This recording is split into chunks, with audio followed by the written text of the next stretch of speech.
Nobody's Boy, Chapter 24. Friendship that is true. I loved Mattia when we arrived at Mende, but when we left the town, I loved him even more. I could not tell him before the barber how I felt when he cried out, "Leave my friend." I took his hand and squeezed it as we tramped along. "It's till death do us apart, Mattia," I said. "I knew that long ago," he replied, smiling at me with his great dark eyes. "We heard that there was going to be an important cattle fair at Ussel, so we decided to go there to buy the cow. It was on our way to Chavanon. We played in every town and village on the road, and by the same time we had reached Ussel, we had collected 240 francs. We had to economize in every possible manner to save this sum. But Mattia was just as interested in and eager to buy the animal as I was. He wanted it to be white. I wanted brown in memory of poor Rosette. We both agreed, however, that she must be very gentle and give plenty of milk. As neither of us knew by what signs one could tell a good cow, we decided to employ the services of a veterinarian. We had heard many stories of late how people had been deceived when buying a cow, and we did not want to run any risk. It would be an expense to employ a veterinarian, but that could not be helped. We had we had heard of one man who had bought an animal for a very low price, and when he had got her home, he found that she had a false tail. Another man, so we were told, had bought a cow which seemed to be in a very healthy state and had every appearance of giving plenty of milk. But she only gave 2 glasses of milk in 24 hours. By a little trick practiced by the cattle dealer, the animal was made to look as tough she had plenty of milk. Matthias said that as far as the false tail went, we had nothing to fear, for he could hang onto the tail of every cow with all his might. Before we entered into any discussion with the seller, when I told him that if it were a real tail, he would probably get a kick in the stomach or on his head, his imagination cooled somewhat. It was several years since I had arrived at Ussel with Vitalis, where he had bought me my first pair of shoes with nails. Alas, out of the 6 of us who started, Capi and I were the only ones left. As soon as we got to the town, after having left our baggage at the same inn where I had stayed before with Vitalis, and the dogs were began to look about the veterinarian, we found one, and he seemed very amused when we described to him the kind of cow we wanted, and asked if he would come and buy it for us. "But what in the world do you 2 boys want with a cow, and have you got the money?" he demanded. We told him how much money we had and how we got it, and that we were going to give a present, a surprise to Mother Barberin of Chavanon, who had looked after When I was a baby, he showed a very kindly interested then and promised to meet us the next morning at the fair at 7 o'clock. When we asked him his charges, he refused flatly to accept anything. He sent us off laughing and told us to be at the fair on time. The next day, at daybreak, the town was full of excitement. From our room at the inn, we could hear the carts and wagons rolling over the cobblestones in the street below, and the cows bellowing, the sheep bleating, the farmers shouting at their animals and joking with each other. We jumped into our clothes and arrived at the fair at 6 o'clock, for we wanted to make a selection before the veterinarian arrived. What beautiful cows they were, all colors and all sizes, some fat, some thin, and some with their calves. There were also horses and great fat pigs scooping holes in the ground, and little plump sucking pigs squealing as though they were being skinned alive. But we had eyes for nothing but the cows. They stood very quiet, placidly chewing. They permitted us to make a thorough examination, merely blinking their eyelids. After some hours of inspection, we had found 17 that pleased us.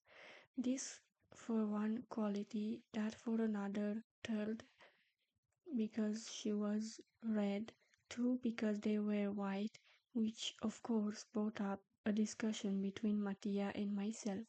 The veterinarian arrived. We showed him the cows we liked.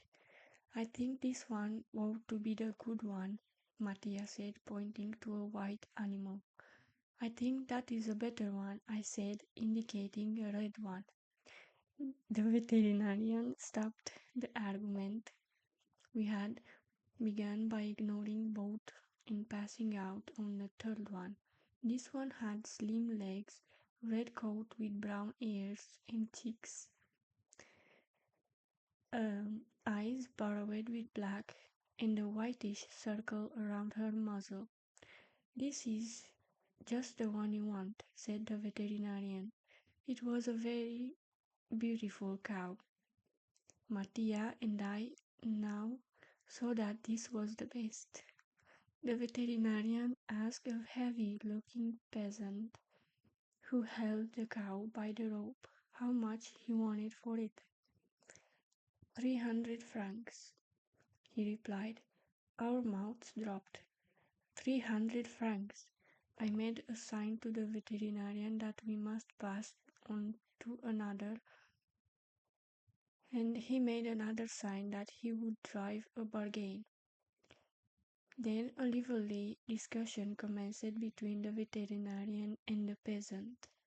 Our bidder went up to 170. The peasants came down to 280. When they reached the sum, the veterinarian began to examine the cow more critically. She had weak legs, her neck was too short, her horns too long. She hadn't any lungs and her teats were not well formed. No, she certainly wouldn't give much milk. The peasant said that as we knew so much about cows, he would let us have her for 250 francs, because he felt sure she would be in good hands. Thereupon we began to get scared, for both Mattia and I thought that it must be a poor cow then. Let us go, and see some others," I suggested, touching the veterinarian arms. Hearing this, the man came down 10 francs.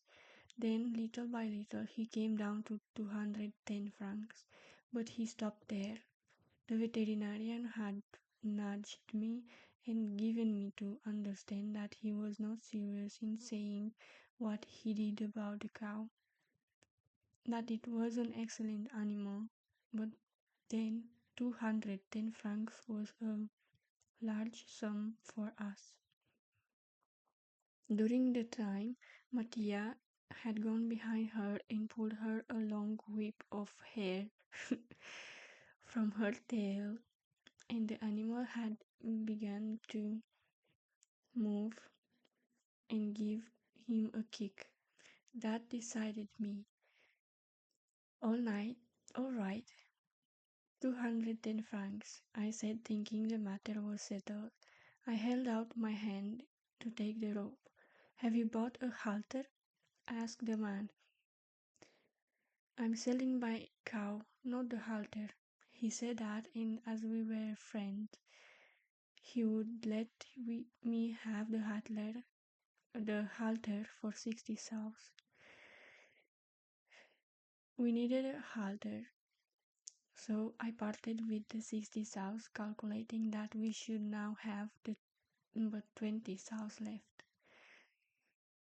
I counted out the 213 francs. Then again I stretched out my hand.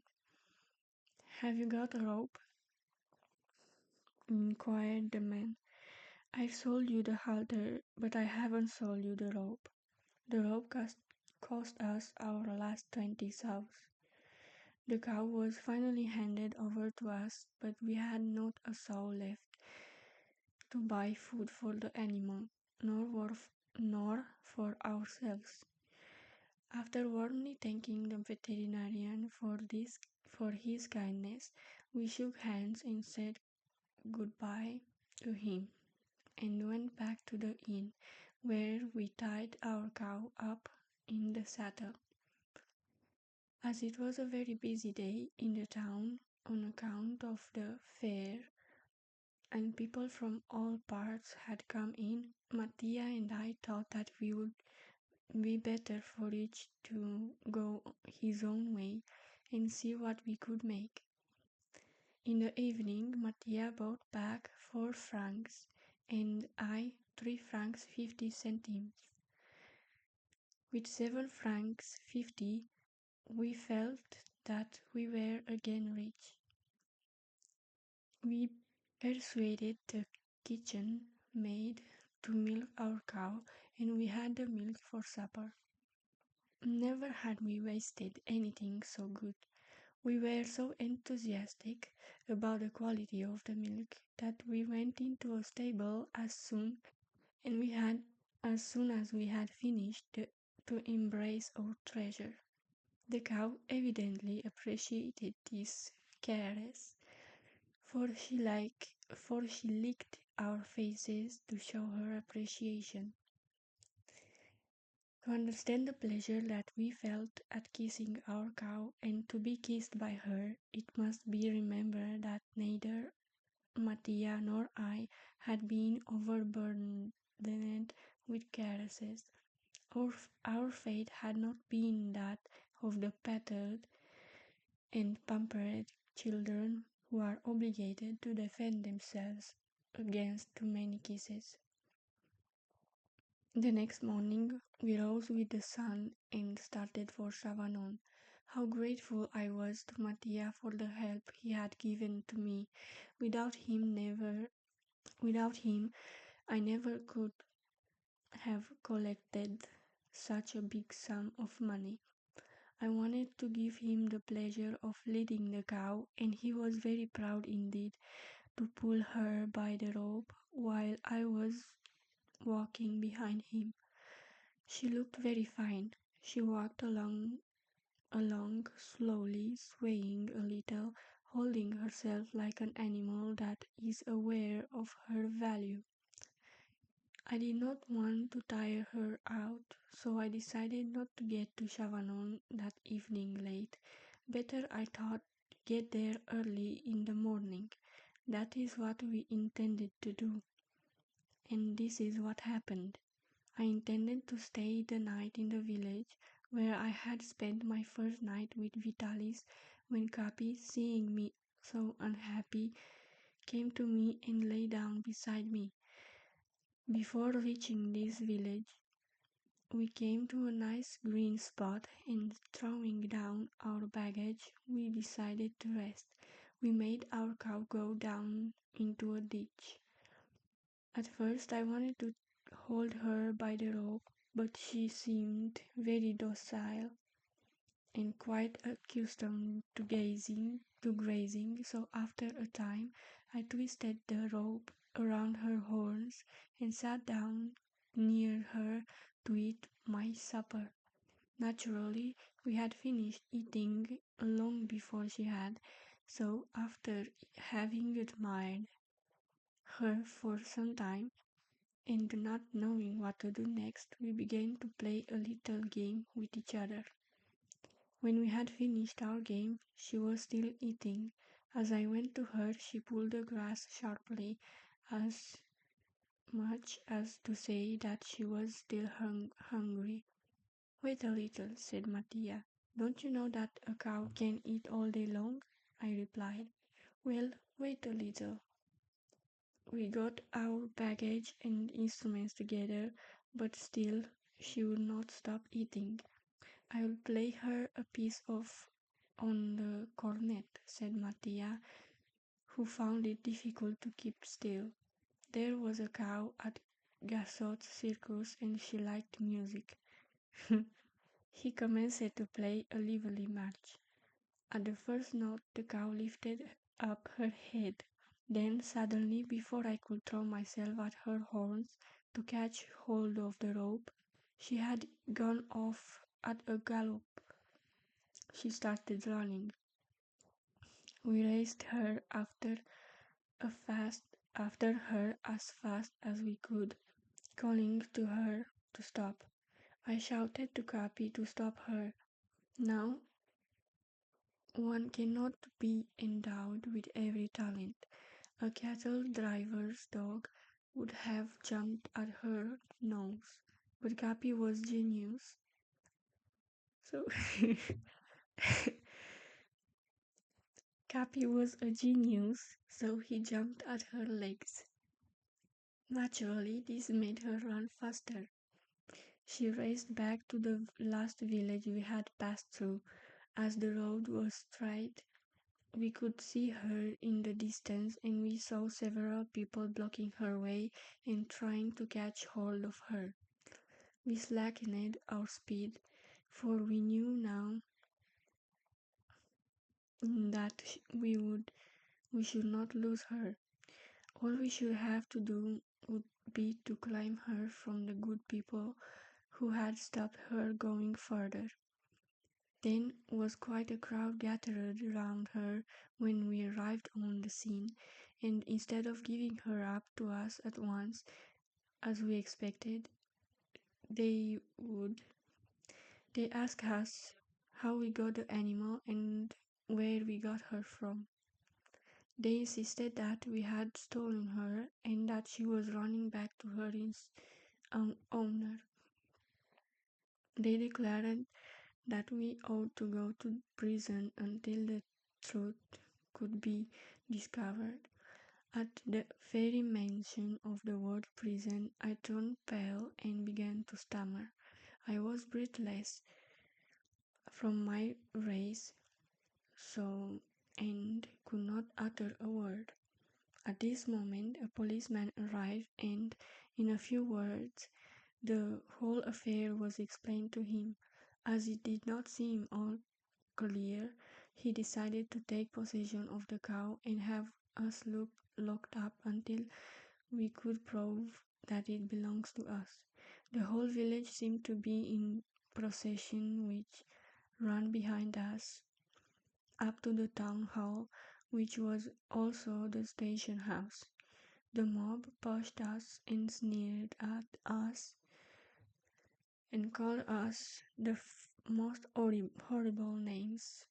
And I do believe that if the officer had not defended us, they would have lynched us as though we were criminals of the deepest crime. The man who had charge of the town hall and who was also jailer and sheriff did not want to admit us. I thought, what a kind man. However, the policeman insisted that we be locked up, and jailer finally turned the big key in, double locked the door, and pushed us into the prison. Then I saw why he had made some difficulty about receiving us. He had put his provision of onions to dry in his prison, and they were strewn out on every bench. He heaped them all together in a corner. We were searched, our money, matches, and knives taken from us. Then we were locked up for the night. I wish you'd give me a good slap, said Mattia miserably, when we were alone. Box my ears or do something to me. I was as big a fool as you to let you play the cornet to a cow, I replied. Oh, I feel so bad about it, he said brokenly. Our poor cow, the prince's cow. He began to cry. Then I tried to console him by telling him that our situation was not very serious. We would prove that we bought the cow. We would send to Ussel for the veterinarian. He would be a witness. But if they say we stole the money to buy it, he said, we can prove that we earned it. And when one is unfortunate, they always think you are guilty. That was true. And who'd feed her? Went on Mattia dismally. Oh dear, I did hope that they would feed her. And what we were going to say when they question us in the morning, asked Mattia. Tell them the truth, and then they'll hand you over to Barberin, or if Mother Barberin is alone at her place, and they question her to see if we are lying, we can give her a surprise. Oh dear, you have been away from Mother Barberin for a long time. How do you know if she isn't dead? This terrible thought had never occurred to me, yet poor Vitalis had died. How was it? I had not thought that it might happen and that I might lose her. Why didn't you say that before? I demanded. Because when I'm happy, I don't have those ideas. I have been so happy at the thought of offering your cow to Mother Barberin and thinking how pleased she'd be. I never thought before that she might be dead. It must have been the influence of this small room, for we could only see the darkness side of everything. And oh, cried Mattia, starting up and throwing out his arms. If Mother Barberin is dead, and that awful Barberin is alive, and we go there, he'll take our cow and keep it himself. It was late in the afternoon when the door was thrown open and an old gentleman with white hair came into our prison. Now you, Raj, answer this gentleman, said the jailer who accompanied him. That's that's all right, said the gentleman who was the public prosecutor. I'll question this one. With his finger he indicated me. You take charge of the other. I'll question him later. I was alone with the prosecutor. Fixing me with his eye, he told me that I was accused of having stolen a cow. I told him that we bought the animal at the fair at Ussel, and I named the veterinarian who had assisted us in the purchase. That will be verified, he replied, and now that we made you buy and now what made you buy that cow? I told him that I was offering it as a token of affection to my foster mother. Her name, he demanded. Madame Barberin of Chavannes, I replied, the wife of a mason who met with a serious accident in Paris a few years ago. I know her. That also will be verified. Oh, I became very confused seeing my embarrassment. The prosecutor pressed me with questions, and I had to tell him that if he made inquiries of Madame Barberin, our cow would not be a surprise after all, and to make it a surprise had been our chief project. But in the midst of my confusion, I felt a great satisfaction to know that Mother Barbara was still alive, and in the course of the questions that were put to me, I learned that Barbara had gone back to Paris some time ago. This delighted me. Then came the question that Mattia had feared. But how did you get all the money to buy the cow? I explained that from Paris to Versailles and from Versailles to Ussel we had collected this sum franc by franc. But what were you doing in Versailles? He asked. Then I was forced to tell him that I had been in a mine accident. Which of you two is Rémi? He asked in a softened voice. I am, sir, I replied. To prove that, you tell me how the catastrophe occurred. I read the whole account of it in the papers. You cannot deceive me. I can tell if you really are Rémi. Now be careful. I could see that he was feeling very lenient towards us. I told him my experience in the mine, and when I had finished my story, I thought from his manner, which was almost affectionate, that he would give us our freedom at once. But instead he went out of the room, leaving me alone, a prey to my thoughts. After some time he returned with Mattia. I am going to have your story investigated at Ussel, he said. If it's true, as I hope it is, you will be free by tomorrow. And our cow? Asked Mattia, anxious. Will be given back to you. I didn't mean that, replied Mattia.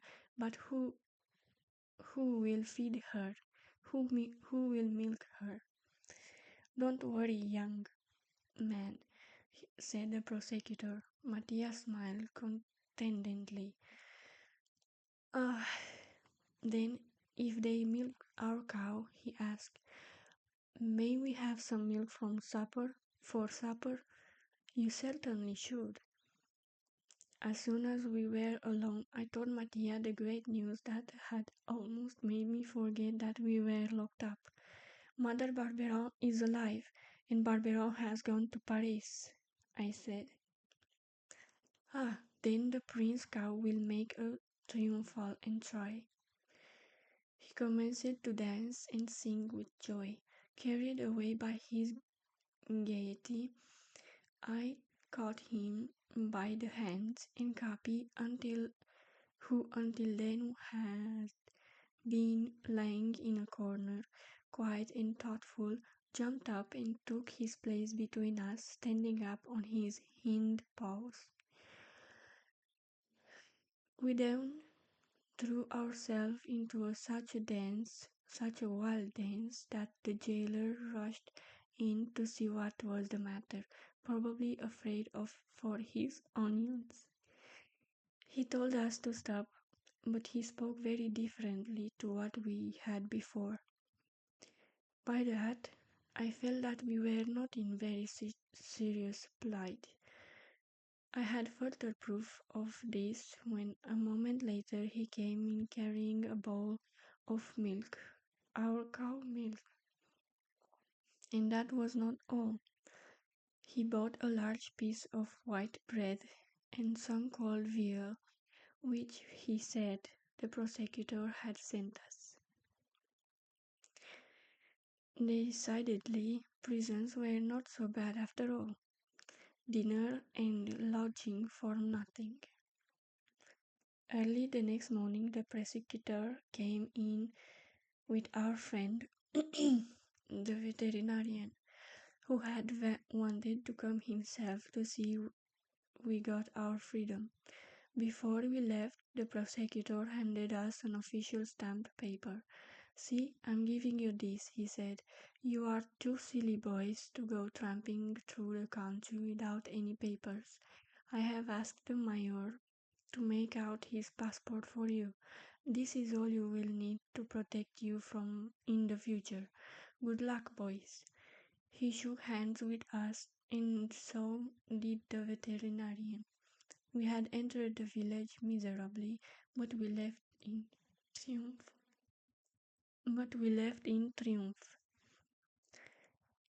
Leading our cow by the rope and walking with heads held high, we glanced over our shoulders at the villagers who were standing in their doorsteps staring at us. I did not want to tire our cow, but I was in a hurry to get to Chavanon that same day, so we set out briskly. By evening, we had almost reached my old home. Mattia had never tasted pancakes, and I had promised him some as soon as we arrived. On the way, I bought 1 pound of butter, 2 pounds of flour, and a dozen eggs. We had now reached the spot where I had asked Vitalis to let us rest, so I could look down on Mother Barberin's house. As I thought for the last time, "Take the rope," I said to Mattia. With a spring, I was on the parapet. Nothing had been changed in our valley. It looks just the same. The smoke was even coming out of the chimney. As it came towards us, it seemed to me I could smell oak leaves. I jumped down from the parapet and hugged Mattia. Capi sprang up onto me and I squeezed them both tight. "Come, let's get there as quickly as possible now," I said. "What a pity," said Mattia. "If this brute only loved music, what a triumphal entry we could make." As we arrived at one of the turns in the road, we saw Mother Barberin come out of her cottage and go off in the direction of the village. What was to be done? We had intended to spring a surprise upon her. We should have to think of something else. Knowing that the door was always on the latch, I decided to go straight into the house after tying our cow up in the cowshed. We found her shed full of wood now, so we cleaned up we put them up in a corner and put our cow in poor Rosette's place. When we got into the house, I said to Mattia, "Now I'll take this seat by the fire so that she will find me here. When she opens the gate, you will hear it creak, crack, crack. Then you hide yourself with Capi." I sat down in the very spot where I had always sat on the winter night. I crouched down, making myself look as small as possible so as to look as near like Mother Barbera, little Rémi as I could. From where I sat, I could watch the gate. I looked round the kitchen. Nothing was changed. Everything was in the same place. A pane of glass that I had broken still had the bit of paper pasted over it, black with smoke and age. Suddenly I saw a white bonnet. The gate cracked. "Hide yourself quickly," I said to Mattia. I made myself smaller and smaller. The door opened and Mother Barbara came in. She stared at me. "Who is there?" she asked. I looked at her without answering. She stared back at me. Suddenly she began to tremble. "Oh, Lord, it is my Rémi," she murmured. I jumped up and caught her in my arms. "Mamma, my boy," was all that she could say as she laid her head on my shoulder. Some minutes passed before we had controlled our emotion. I wiped away her tears. "Why, how you have grown, my boy!" she cried, holding me in her arms. "You are so big and so strong. Oh, my Rémi!" A stifled snort reminded me that Mattia was under the bed. I called him. He crept out. "This is Mattia," I said. "My brother." "Oh, then you have found your parents," she cried. "No, he's my chum, but just like a brother. And this is Capi," I added after she had greeted Mattia. Come and salute your master and mother, Capitano." Capi got on his back paws and bowed gravely to Mother Barbera. She laughed heartily. Her tears had quite vanished. Mattia made me a sign to spring our surprise. "Let's go and see how the garden looks," I said. "I have kept your bit just as you arranged it," she said, "for I knew that someday you would come back. Did you get my Jerusalem artichokes?" "Ah, you planted them to surprise me. You always like to give surprises, my boy." The moment had come. "Is the cowshed just the same size poor Rosette went?" I asked. "Oh no, I keep my wood there now." We had reached the shed by this time. I pushed open the door, and at once our cow, who was hungry, began to bellow. "A cow! A cow in my cowshed!" cried Mother Barberon. Mattia and I burst out laughing. "It's a surprise," I said, "and a better one than the artichokes." She looked at me in a dazed, astonished manner. "Yes, it's a present for you. I did not come back with empty hands to the mamma who was so good to the little lost boy. This is to replace Rosette. Mattia and I bought it for you with the money we earned." "Oh, the dear boys!" she cried, kissing us both. She now went inside the shed to examine her present. At each discovery she gave a shriek of delight. "What a beautiful cow!" she exclaimed. Then she turned round suddenly. "Say, you must be very rich now." "I should say so," laughed Mattia. We've got 58 sows left." I ran to the house to fetch the milk pail, and while in the house I arranged the butter, eggs, and flour in a display on the table, then ran back to the shed. How delighted she was when she had a pail 3/4 full of beautiful faulty milk. There was another burst of delight when she saw the things on the table ready for pancakes, which I told her we were dying to have.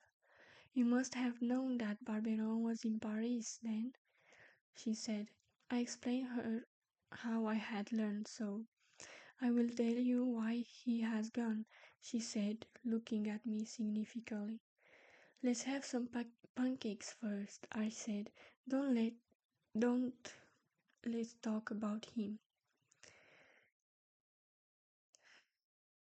I have not forgotten how he sold me for 40 francs, and it was my fear of him, the fear that he would sell me again, that kept me from writing to tell you no news of myself. Oh boy, I thought that was why, she said, but you mustn't speak unkindly of Barbara. Well, let's have the pancakes now, I said, hugging her. We all sat briskly to prepare the ingredients, and before long, Mattia and I were cramming pancakes down our throats. Mattia declared that he had never tasted anything so fine. As soon as we had finished one, we held out our plates for another, and Capi came in for his share.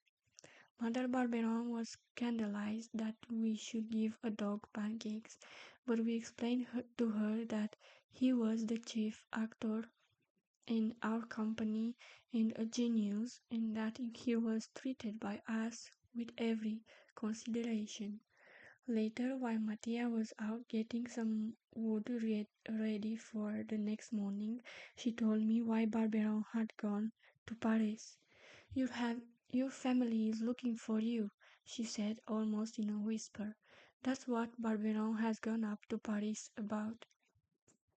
He is looking for you. My family? I exclaimed. Oh, have I a family of my own? Speak, tell all, Mother Barberin, dear Mother Barberin. Then I got frightened. I did not believe that my family was looking for me. Barberin was trying to find me so that he could sell me again. I would not be sold. I told my fears to Mother Barberin, but she said no, my family was looking for me. Then she told me that a gentleman came to the house who spoke with a foreign accent, and he asked Barberin that what had become of the little baby that he had found many years ago in Paris. Barberin asked him what business that was of his. This answer was like Barberin would give. You know, from the bake house, one can hear everything that is said in the kitchen, said Mother Barberin. And when I knew that they were talking about you, I naturally listened. I got near, and then I trod on a twig of wood that broke. Oh, we are not alone, said the gentleman to Barberin. Yes, we are. That's only my wife, he replied. The gentleman then said it was very warm in the kitchen and that they could talk better outside. They went out, and it was 3 hours later when Barberin came back alone.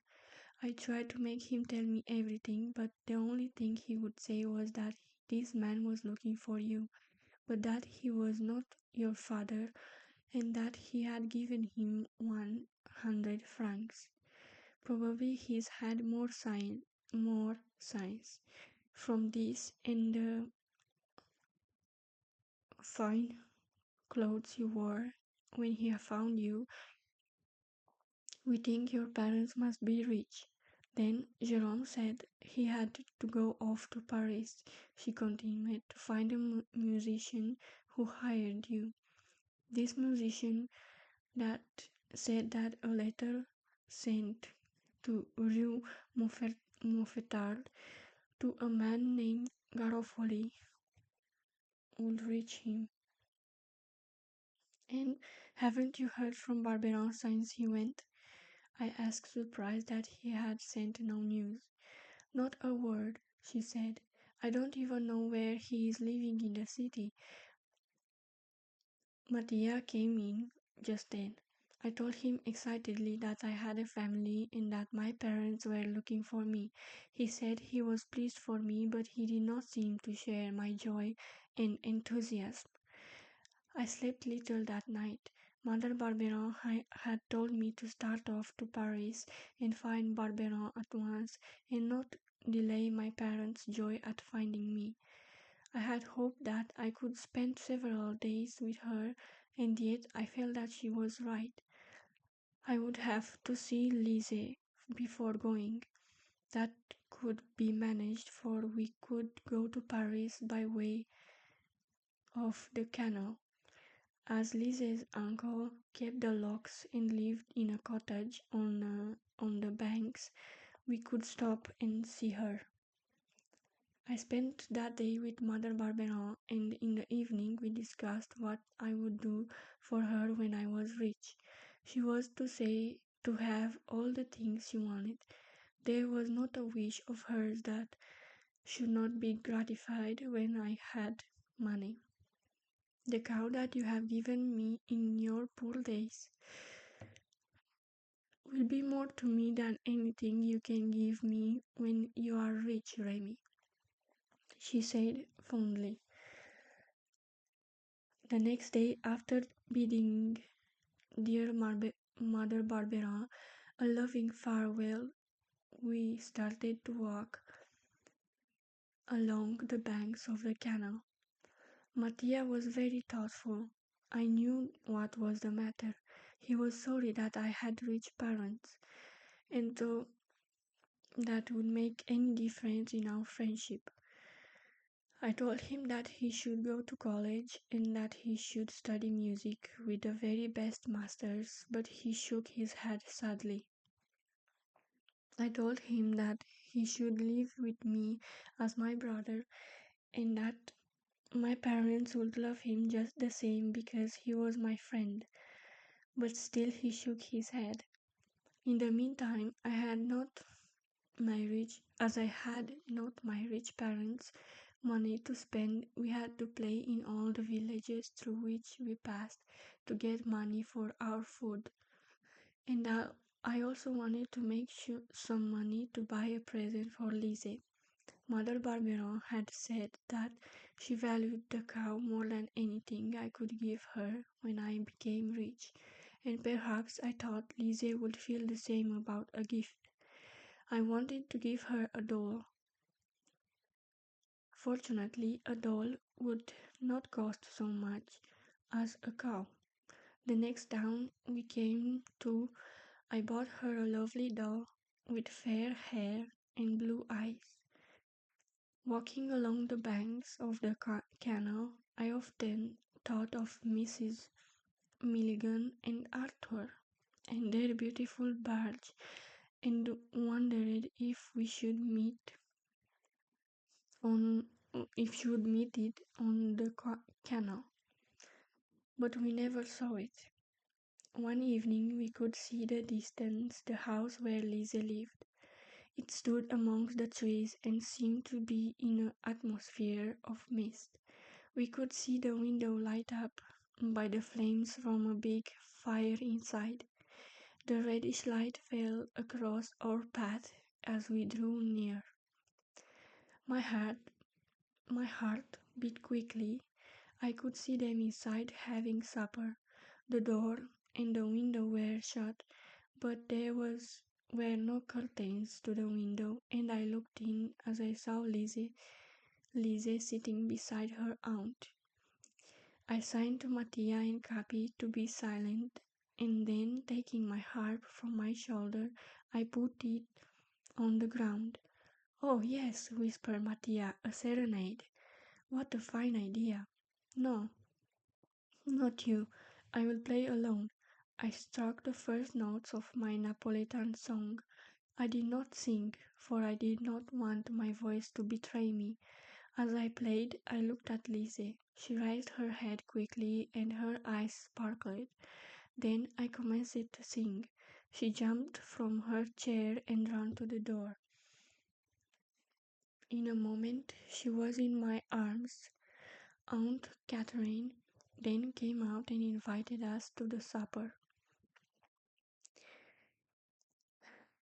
Lise quickly placed 2 plates on the table. "If you don't mind," I said, "will you put a third? We have a little friend with us." And I pulled out the doll from my bag and placed her in the chair next to Lizzie. The look that she gave me I shall never forget.